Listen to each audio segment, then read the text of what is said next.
Hola a todos y a todas de el segundo medio A. Los saluda el profe Jorge. Me imagino que se acuerdan de mi voz. Ya ha pasado un buen tiempo, unos cuantos meses ya sin tener una pequeña conexión a través de una clase más continua de historia.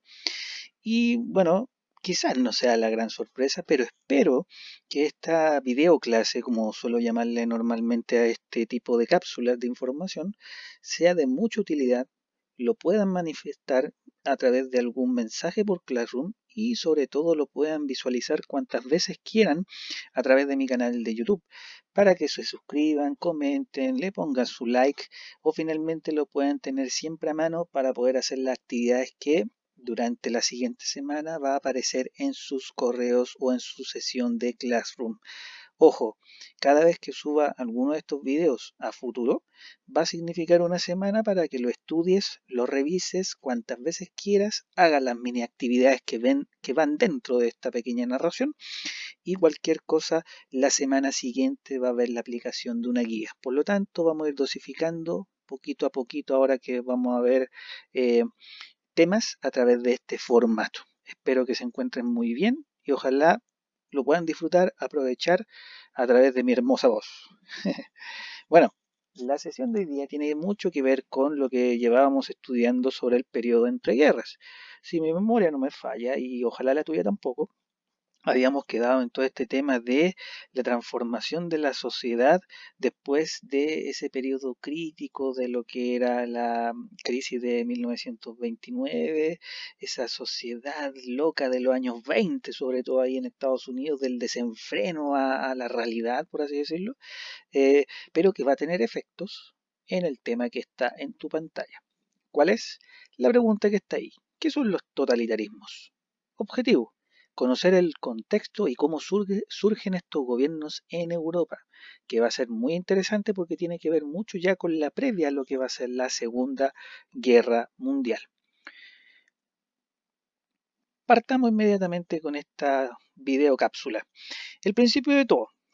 Tomando en cuenta lo que yo recordaba de las sesiones anteriores enviadas por PowerPoint o por guía de actividad, las experiencias totalitarias se desarrollan principalmente en Italia a partir de 1925, Alemania 1933 y la recién creada Unión República Socialista Soviética o la URSS en 1929. Podemos agregar otra cantidad de países no menor, entre ellas Japón, pero aquí está el foco del concepto totalitarismo, que es la más famosa y conocida a nivel global hasta el día de hoy.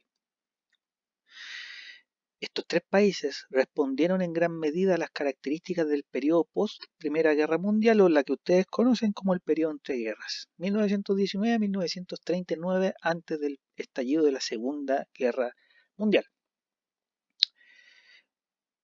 Para entender mejor todo esto de cómo surgen y qué características tenían, hay que entender que los totalitarismos como el alemán o el italiano nacen porque las democracias liberales no lograron controlar los problemas económicos y sociales derivados del conflicto recién mencionado, como la Primera Guerra Mundial y lo que vendría después, los locos años 20, la crisis del 29, sobre todo, la caída de Wall Street, que afectó a casi todo el mundo, sobre todo a nuestro país, que fue el país más afectado en 1929-1930, una crisis gravísima en términos económicos y sociales. Bueno,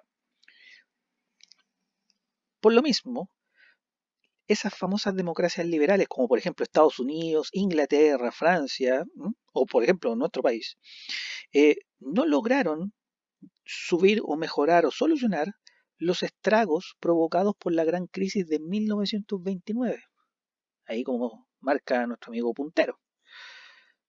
Por ende, tomando lo anterior como antecedente del principio del origen de los gobiernos totalitaristas,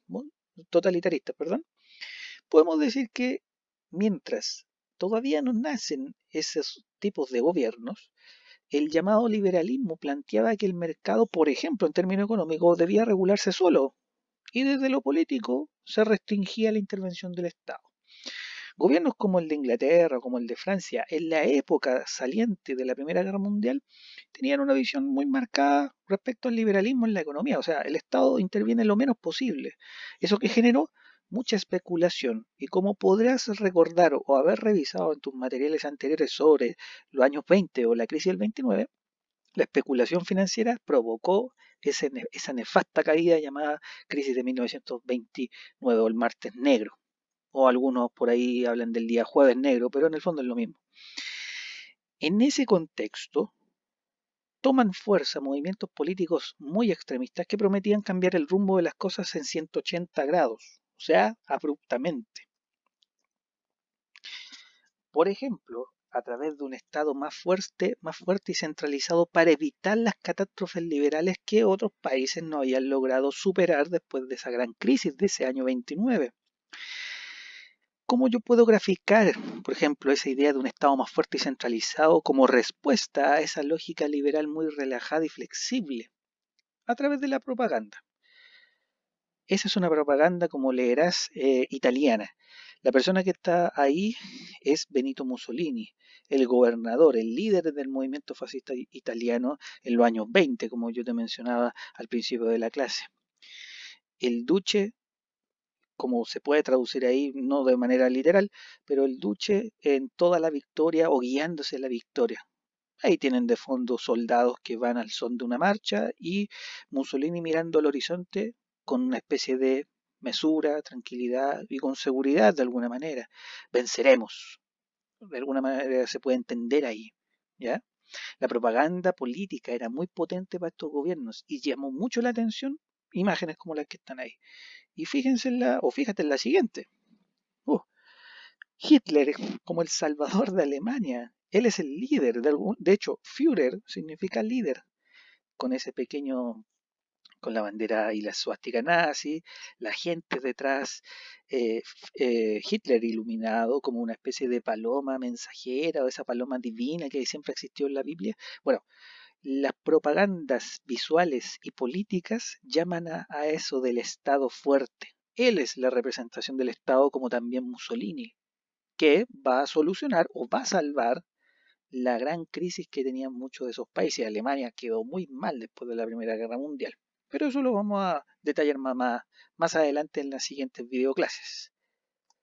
Ahora, si has entendido un poquito cómo ese contexto o ese antecedente va a generar el nacimiento de estos gobiernos totalitarios, ¿cuáles son los contextos políticos que habían en Europa? Ya mencionamos el tema de, obviamente, la crisis del 29 de carácter global, pero ahora más concretamente en Europa. Bueno, por ejemplo, en Rusia existía la izquierda comunista, una versión política muy contraria a lo que era la política capitalista o incluso liberal, fomentada en Europa y en el resto del mundo por la Unión Soviética, que representaba una opción viable a lo que los gobiernos liberales no lograban ser como una especie de solución. No solamente los gobiernos totalitarios empezaron a aparecer en Europa, sino que también el comunismo soviético, como una opción para solucionar esa crisis. Pero, a la vez, el miedo a la expansión del comunismo en Europa llevó a una gran cantidad de europeos a adoptar posturas fascistas, posturas extremistas, nacionalistas. ¿Esto qué quiere decir? Atacar abiertamente al comunismo. ¿Y cómo se atacaba abiertamente el comunismo? Sin tratar de llegar a la violencia, obviamente, por ejemplo, fomentando el nacionalismo. Ese famoso discurso, doctrina política que estudiamos en algún momento en primero medio, donde se exaltaba la unidad territorial, se exaltaba la perfección de la identidad cultural, el lenguaje, el color de piel, los símbolos patrios, etcétera.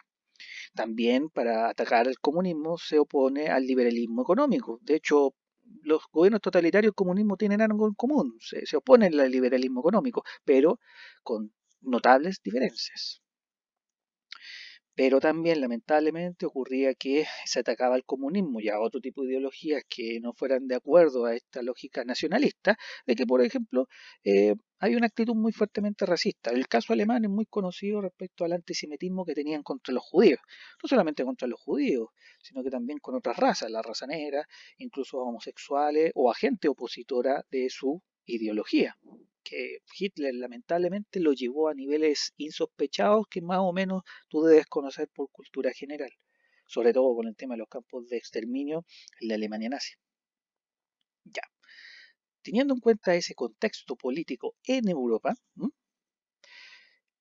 podemos entender quizá un poco esa imagen.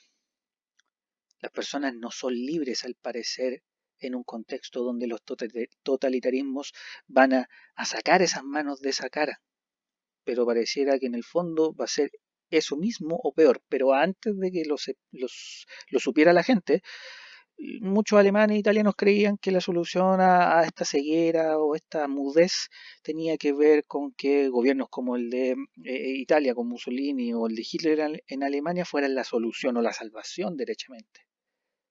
Por lo tanto el comunismo soviético de Joseph Stalin como los fascismos europeos, alemán e italiano se caracterizaron por lo siguiente. En general, fueron gobiernos antidemocráticos, independientes si eran de izquierda, derecha, etc., y por intentar un control absoluto sobre sus poblaciones. Por lo tanto, también el Estado es vigilante de todos los aspectos de la vida de los individuos, sin dejar espacio para la libertad. El sacrificio de lograr ser un país poderoso, como lo hizo Hitler en Alemania, fue muchas veces coartando la libertad individual de las personas. Por lo tanto, la imagen de apoyo es un reflejo en gran medida de lo que fueron los gobiernos totalitarios, obviamente ahora que nosotros lo estamos estudiando. En la época la gente no tenía idea todavía de lo que iba a pasar, solamente querían recuperar su gloria. Y Hitler y Mussolini aparecieron como los grandes salvadores. Asimismo, el control total sobre el escenario político, social y económico de ese Estado. Los gobiernos totalitarios, independientes si fueran el de Stalin en Rusia como el de Mussolini en Italia, tenían características generales como estas. Estado vigilante, control total en lo económico, social y político, y una práctica muy antidemocrática sobre sus respectivas poblaciones. ¿Para qué? Para poder controlar lo que entra y lo que sale. Las ideas que entran, las ideas que salen, la educación que se enseña y la que no, y la que está prohibida, lo que se lee y lo que no se puede leer, por ejemplo. Entonces, querido y querida estudiante, tenemos esto: los totalitarismos posteriores a la Primera Guerra Mundial. En los años 20 podemos establecer una fecha general donde los gobiernos totalitarios aparecen. Ahora, aquí viene lo importante de esta clase, tomando en cuenta todo lo anterior, los antecedentes globales, críticos que los gobiernos liberales no lograron solucionar. La situación local en Europa, en donde existía mucha pugna entre ideologías comunistas, liberales y entre medio los totalitaristas, los fascistas, por ejemplo, en Europa, a nivel de Italia o Alemania. Los totalitarismos son tipos de gobiernos que tienen las siguientes características. Primero, culto al líder carismático. El carisma no es solamente hablar de una persona agradable, entretenida, simpática, sino que también una persona rígida, dura, estricta y ordenada. Puede ser bueno como puede ser malo. Hitler era muy querido por los alemanes cuando vieron que él primero fue un soldado condecorado de la Primera Guerra Mundial, estableció todos los intentos posibles por gobernar, incluso de manera ilegal. Algunos lo aprovecharon para bien y otros lo detestaron por eso, pero que finalmente a través del discurso, porque él tenía discursos muy potentes, obviamente súper discutibles, pero que lo llevaron al poder legalmente. Hitler no hizo un golpe de Estado, lo intentó, pero después que falló, se dio cuenta que la vía era, para llegar al poder era la vía legítima, la vía democrática, votar. Y la gente votó por él. Ojo con eso, porque hay un mito ahí detrás. Segunda característica: existencia de un partido único con una ideología que aspira al poder absoluto, casi como los antiguos reinados del siglo XVIII. La diferencia es que no existían partidos políticos en esa época. Hoy, y en esta época que estamos estudiando, en los años 30 del siglo XX, sí, pero que hubiera uno solo. Profe, ¿qué pasa con los otros partidos políticos? Muchas veces fueron prohibidos, fueron coartados de su poder y de su fuerza dentro de la oposición a un gobierno de un puro partido político, eh, pero que aún así terminó siendo muy fundamental a la hora de que saliera un gobernante y por ende un partido político elegido en el cargo de gobernante como ministro o presidente, ¿sí? Y también por el hecho de llevar una ideología única y lineal a todos y que llegara más fácilmente. Y lo que más encima era opuesto a ese partido político no era precisamente alejado o prohibido o censurado, sino que derechamente era eliminado. Tercero, propaganda y movilización de masas. Como te fijaste en los carteles, la propaganda fue una estrategia fundamental. Los medios de comunicación de la época, diarios y radios, sirvieron demasiado para la llegada de este tipo de declaraciones. Incluso la televisión, ahí en Alemania, existía ya el mecanismo de lo audiovisual y podía verse sobre todo los discursos de Hitler en distintos lados. Y eso llegó mucho a la psiquis de la gente, a la mente de las personas de esa época. Y por ende generaba también movilización de masas. Hitler le hablaba a millones en sus discursos. Él podía hablar horas y la gente lo escuchaba. Cuarto lugar, convocatoria nacionalista y promesa de orden y prosperidad.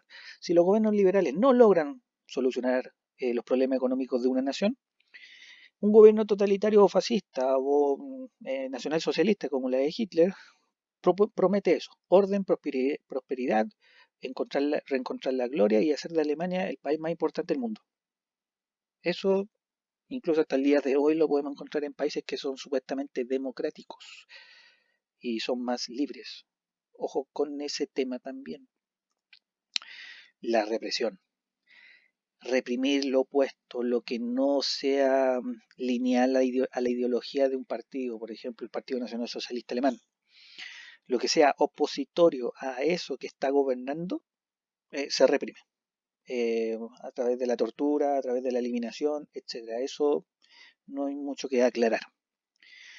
Y finalmente, en sexto lugar, un control total de los medios de comunicación y educación. Usted puede ver una película relacionada a Hitler y la Segunda Guerra Mundial, o Mussolini italiano, o el rey Hirohito en Japón sobre estos temas, y se va a encontrar que el factor educacional es esencial. Mientras se eduque a los niños como soldados para una guerra contra el mundo, prácticamente lo que pasó un poco con Hitler, eh, esa sociedad se va a ver casi lobotomizada, casi con una operación cerebral y transformada en lo que finalmente un gobierno centralizado necesitaba, ejército. Y los medios de comunicación fueron muy potentes para transmitir el mensaje.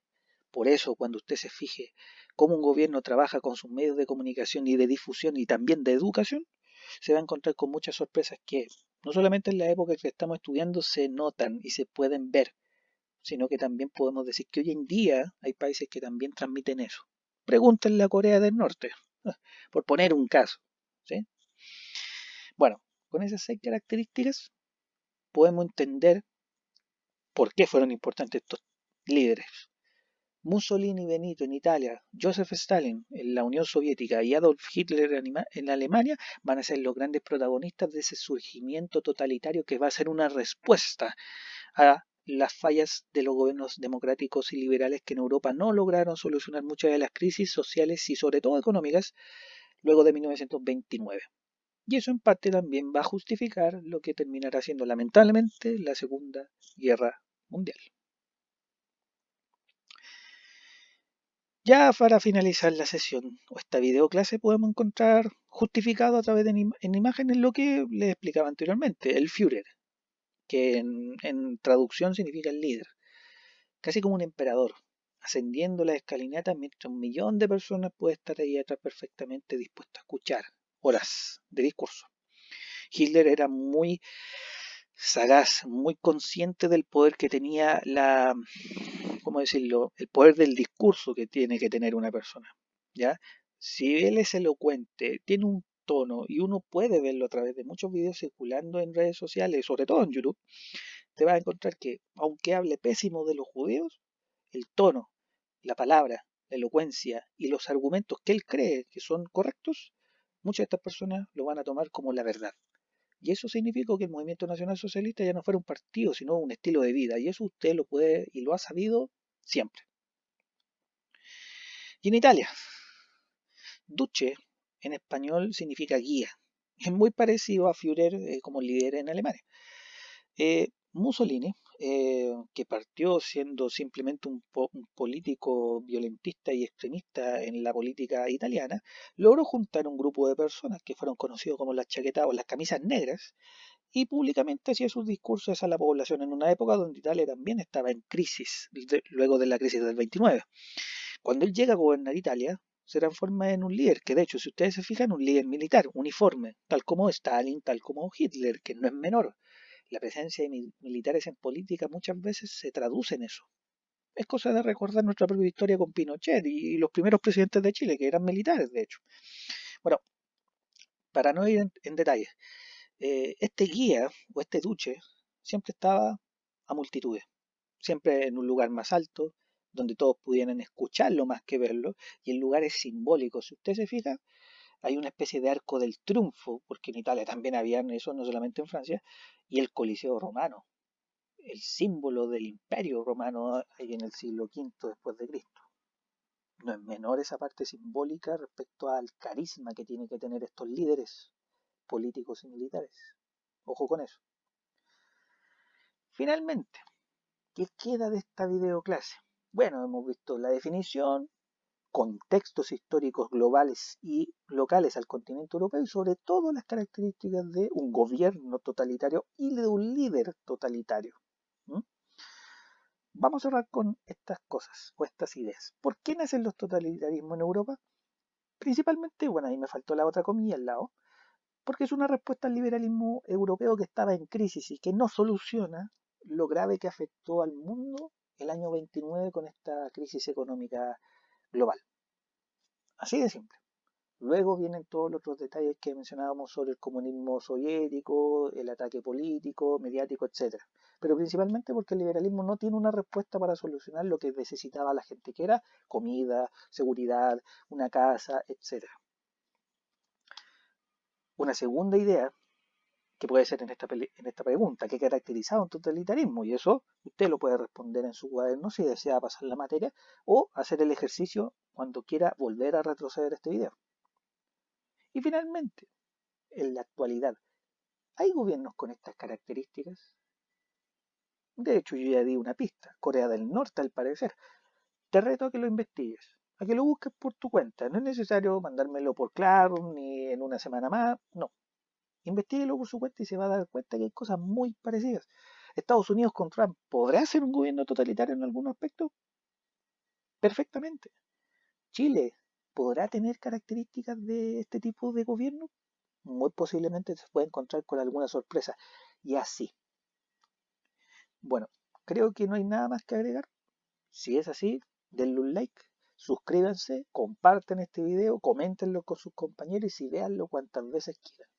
Yo me despido por ahora, les mando un abrazo muy fuerte y ojalá les sea lo más útil posible estos videos. Escríbanme a Classroom si necesitan ayuda o también si me quieren ayudar con alguna idea o sugerencia y yo voy a recibirla de la mejor manera. A partir de esta sesión grabada, las siguientes también tendrán una característica similar. Eso es todo, les mando un abrazo cariñoso, cualquier cosa me escriben. Un abrazo, que estén muy bien.